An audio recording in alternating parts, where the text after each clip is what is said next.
Bismillahirrahmanirrahim. Assalamualaikum warahmatullahi wabarakatuh. Puji syukur marilah kita panjatkan kepada Allah Subhanahu wa Ta'ala, dan salam serta salawat kita curahkan kepada baginda Rasulullah Muhammad Sallallahu Alaihi Wasallam. Yang terhormat Ibu Sriani Windarti, SKM MKes, dan teman-teman yang saya banggakan. Kami dari kelompok 3, pada kesempatan ini kami akan memaparkan hasil kerja kelompok kami yang berjudul Analisis Efektivitas Sistem Pengendalian Internal Piutang pada RSUP Dr. Wahidin Sudirohusodo. Saya atas nama Fadila Rizkiana R, selaku moderator, akan membimbing jalannya diskusi ini. Sebelumnya, saya akan memperkenalkan anggota kelompok saya, yaitu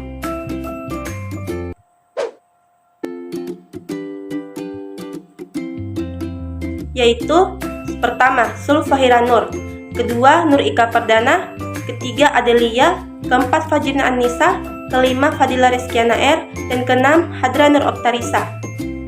Untuk mengefisienkan waktu, saya akan mempersilahkan kepada pemateri pertama, Adelia, pemateri kedua, Fajrina Annisa, pemateri ketiga, Sulfahira Nur, pemateri keempat, Hadra Nur Oktarisa, pemateri kelima, Nur Ika Perdana, dan pemateri keenam, Fadila Rizkiana R.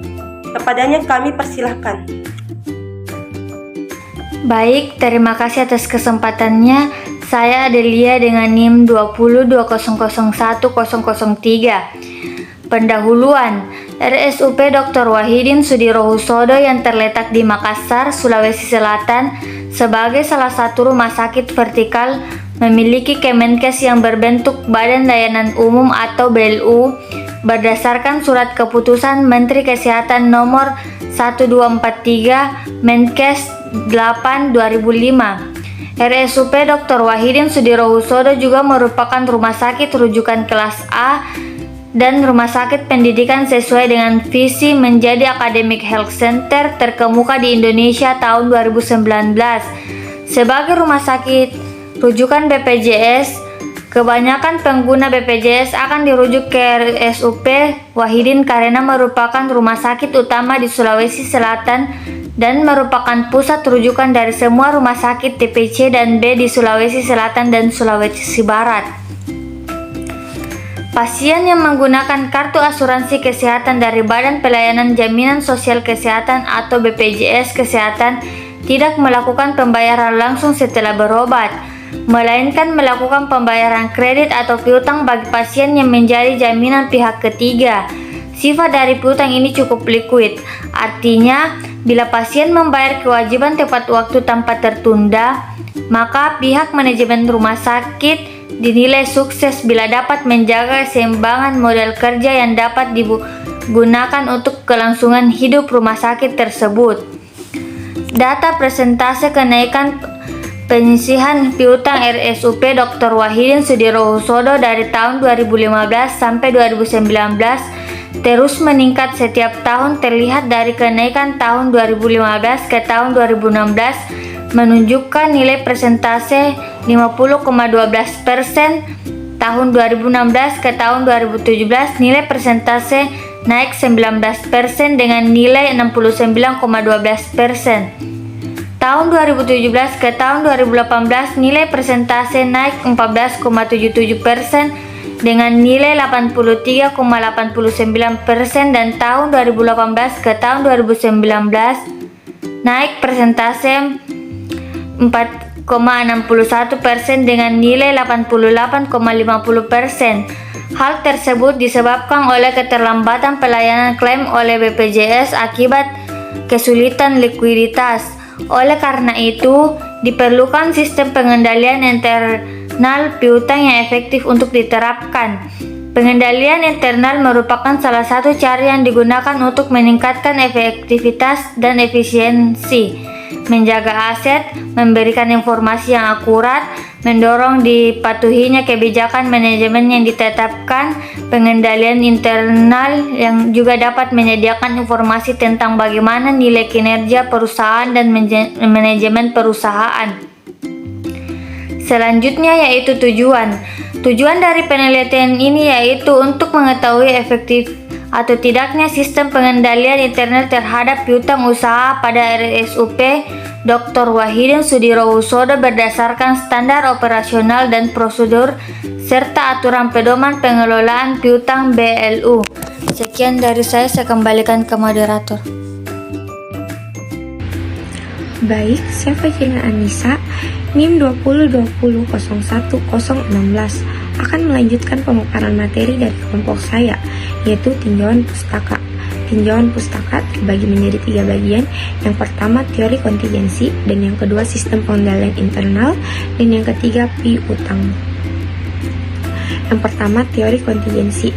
Melalui pendekatan kontingensi ini ada kemungkinan pengendalian intern, sistem akuntansi, manajemen, dan kapasitas sumber daya manusia pada masing-masing organisasi, menyebabkan perbedaan kebutuhan karakteristik terhadap kinerja manajerial.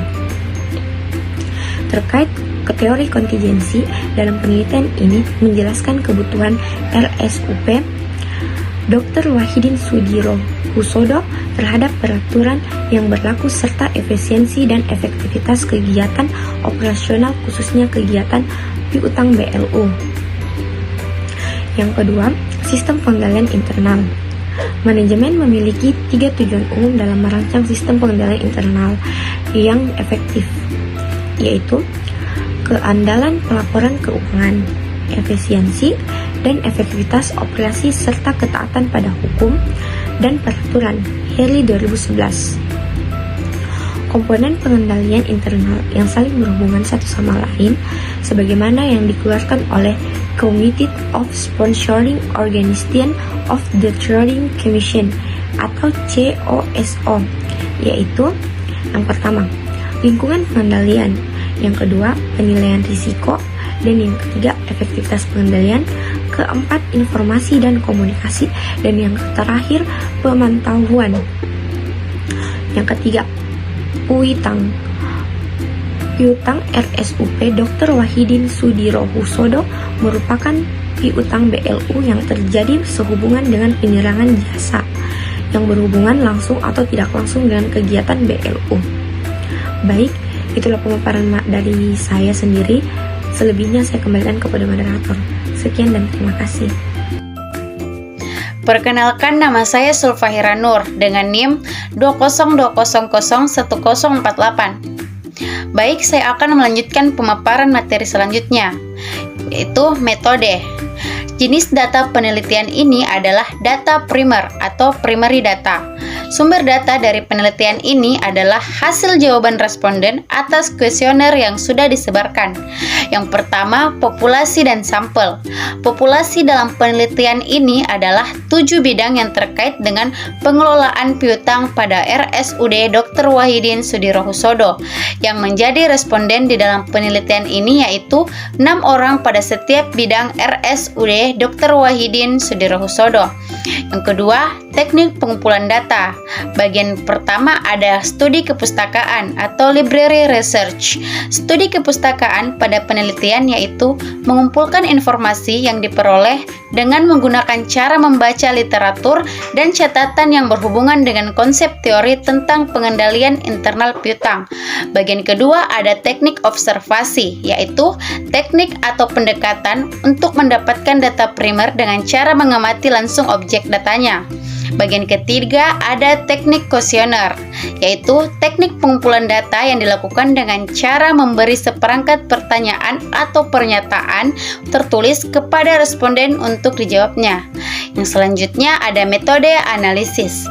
Analisis data yang dilakukan dalam penelitian ini adalah metode deskriptif, kemudian diklarifikasi, dianalisis, selanjutnya diinterpretasikan, sehingga dapat memberikan gambaran yang jelas mengenai keadaan yang diteliti.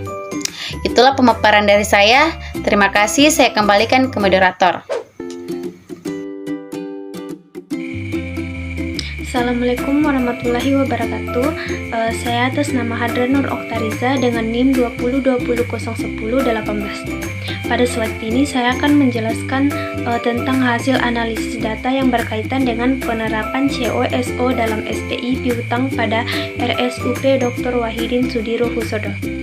Yang pertama ada lingkungan pengendalian.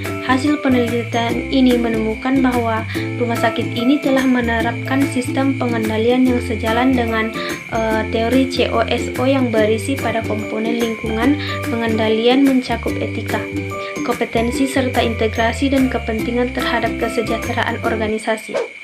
Manajemen rumah sakit ini telah menjunjung tinggi integritas dan kompetensi.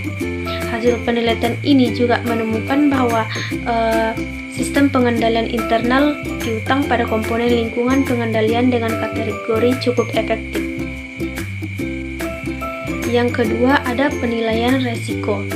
Hasil penelitian ini menemukan bahwa rumah sakit ini telah menerapkan sistem pengendalian yang sejalan dengan teori COSO, yakni pada komponen penilaian resiko mencakup semua aspek organisasi dan penentuan kekuatan organisasi melalui evaluasi resiko.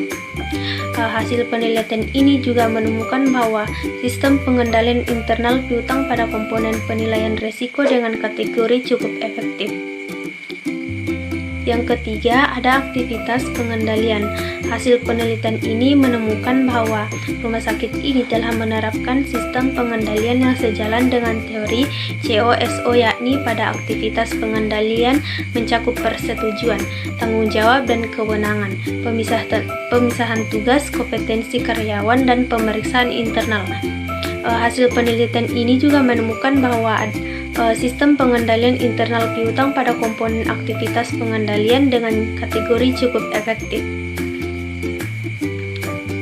Yang keempat, informasi dan komunikasi. Hasil penelitian ini menemukan bahwa rumah sakit ini telah menerapkan sistem pengendalian yang sejalan dengan teori COSO, yakni pada komponen informasi dan komunikasi mencakup operasi pengendalian internal, memberikan substansi yang dapat digunakan manajemen untuk mengevaluasi efektivitas pengendalian dan untuk mengelola operasinya. Hasil penelitian ini juga menemukan bahwa sistem pengendalian internal piutang pada komponen informasi dan komunikasi dengan kategori cukup efektif. Dan yang terakhir ada pengawasan dan pemantauan. Pada penelitian ini menemukan bahwa rumah sakit ini telah menerapkan sistem pengendalian yang sejalan dengan teori COSO, yakni pada komponen pengawasan dan pemantauan yang meliputi supervisi dan efektif akuntansi pertanggungjawaban. Hasil penelitian ini juga menemukan bahwa sistem pengendalian internal piutang pada komponen pengawasan dan pemantauan dengan kategori cukup efektif. Sekian dari saya, terima kasih. Baik, terima kasih atas kesempatan yang telah diberikan.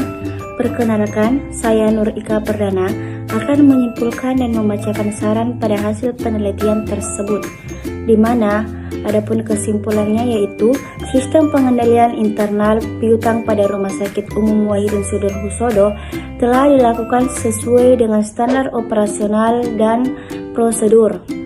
Namun, belum sesuai dengan aturan pengelolaan piutang BLU karena pada komponen penilaian risiko masih terdapat kelemahan sistem pengendalian internal piutang. Dikarenakan ditemukan inkonsistensi dan pengklasifikasian kelompok pelunasan piutang. Sistem pengendalian internal piutang komponen lingkungan pengendalian, penilaian risiko, aktivitas pengendalian, informasi dan komunikasi, pengawasan dan pemantauan masuk dalam kategori cukup efektif. Itu tadi kesimpulan. Selanjutnya saya akan membacakan saran, yaitu saran yang dapat diberikan melalui penelitian ini. Diharapkan Rumah Sakit Umum Wahidin Sudirohusodo menyusun peraturan ataupun SOP atas kondisi perubahan pada status piutang yang berdasarkan pada peraturan terkait. Itulah yang dapat saya bawakan. Selanjutnya saya kembalikan kepada moderator. Terima kasih. Baiklah, saya akan memaparkan materi selanjutnya, yaitu keterbatasan penelitian.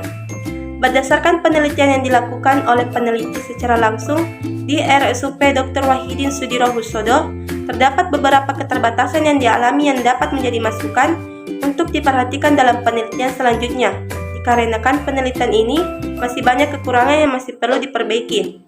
Keterbatasan penilaian tersebut antara lain, hasil penelitian ini menunjukkan bahwa sistem pengendalian internal piutang pada RSUP Dr. Wahidin Sudirohusodo telah dilakukan sesuai, namun belum sesuai dengan aturan pengelolaan piutang BLU.